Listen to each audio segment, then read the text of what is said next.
안녕하세요. 저희는 형법을 주제로 다루게 된 형법 2조입니다. 다들 형법이 무엇인지는 알고 계시죠? 간단하게 말하자면 형법이란 어떤 행위가 처벌되고 그 처벌은 어느 정도이며 어떤 종류의 처벌인가를 규정하는 법을 말합니다. 형법은 총 42장의 항목으로 구분되어 있고 372조까지 존재합니다. 정말 징그럽게 많네요. 아무튼 그 중에서도 저희가 오늘 다룰 형법은 제24장 살인의 죄에 해당하는 형법 제252조 촉탁, 승낙에 의한 살인 등을 알아볼 것입니다. 하지만 특히 저희는 이양 방조에 대해 깊이 알아볼 텐데요. 벌써 재미있을 것 같지 않나요? 아닌가요? 일단 각설하고 바로 범죄 사건부터 알아보시죠. 피고인 정금동 씨는 사업 실패, 이혼 등을 겪은 후 우울증을 앓고 있던 중 스스로 목숨을 끊기로 결심하고 트위터에 접속하여 자살 관련 게시글을 검색하며 함께 자살할 사람을 찾다가 자살하고 싶어하는 피해자 금딱지군의 글을 발견하고 금딱지군과 연락이 되어 서로 카카오톡으로 대화를 하며 동반 자살하기로 결의하였습니다. 이후에 정금동 씨는 자신이 운행하는 법인 택시를 운전하여 피해자의 주거지 부근에 도착한 후 피해자를 만나 자살 방법을 논의하고 같은 날 피해자와 함께 인근 상점에서 번개탄, 숯, 그릴 등을 구입하고 피해자가 운전하는 모닝 승용차의 조수석에 동승하고 적당한 장소를 물색하다 같은 날 인적이 드문 공터에 도착하였습니다. 이후 정금동 씨는 금딱지군과 함께 위 승용차 실내 송풍구를 가져온 청테이프로 막고 위 그릴 위에 번개탄을 놓고 토치로 불을 붙여 위 승용차 트렁크에서 함께 수면 유도제를 먹은 뒤 잠을 잤습니다. 그로 인해 금딱지군은 차량 안에서 일산화탄소 중독으로 사망하였지만 정금동 씨는 자살에 실패해 생존하였습니다. 이로써 피고인은 피해자와 함께 자살 방법을 모의하고 자살 도구를 준비하여 피해자의 자살을 용이하게 함으로써 피해자의 자살을 방조하게 되었습니다. 위 사건에 대해 서울 북부지방법원에서는 피고인 정금동 씨에게 징역 1년을 선고하였습니다. 내 사건은 잘 이해가 되셨나요?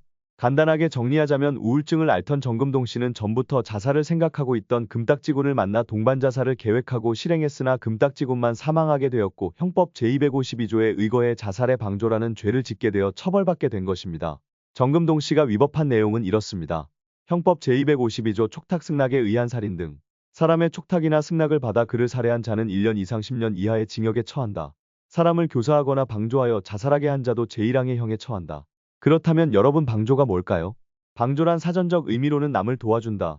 어떠한 일을 거들어서 도와주는 것을 의미하며 정확한 뜻은 남의 행동을 적극적으로 돕는 행위를 말해요. 특히 형법에서 말하는 방조는 정범의 범죄 수행에 편의를 주는 모든 행위를 말하며 이 행위를 한 자는 종범으로 처벌된답니다.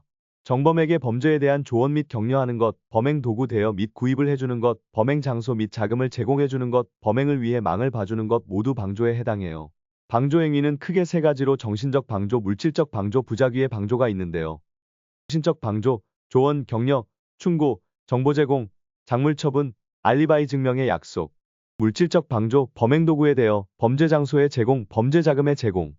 부작위에 의한 방조, 창고의 경비원이 절도범을 그대로 방치한 경우.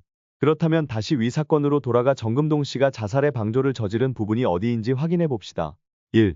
피해자와 SNS의 대화를 통해 동반 자살을 결의한 점. 2. 피해자와 자살 방법을 논의한 점. 3. 자살 장소를 물색, 자살을 위한 준비물 같이 구입한 점. 4. 자살을 하기 위해 송풍구를 막고 번개탄을 피운 점 등이 있겠네요.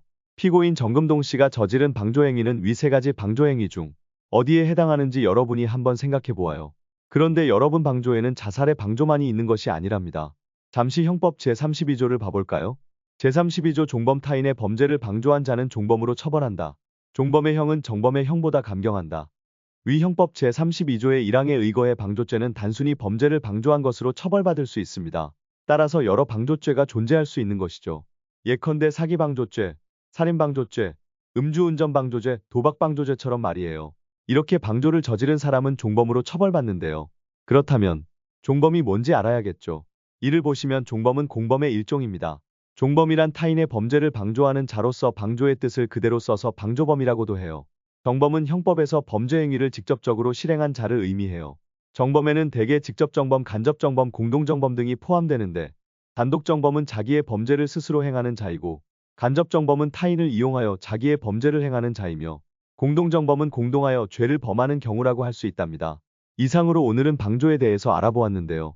무려 형법 제32조, 제252조 두 조항이나 배웠네요. 이 글을 읽은 여러분들이 방조죄에 대해 확실하진 않더라도 구성과 의미는 알게 되셨다면 정말 좋겠습니다. 다음에는 더 재미있고 알찬 형법을 모셔오겠습니다. 안녕.